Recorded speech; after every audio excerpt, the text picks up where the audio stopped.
Sіз түнде шарығай, сәулесі суда дірілдеп, ауылтай. Абай Құнанбайұлы 31-ші сөз. Естіген нәрсені ұмытпасқа 4 түрлі себеп бар. Ең әуелі, көкірегі байлаулы, берік болмақ керек.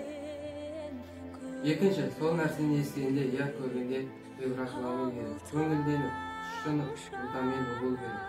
Үшінші, сол нәрсені ішінен бірнеше уақыт қайтарып, ойланып, көңілге бекіту керек.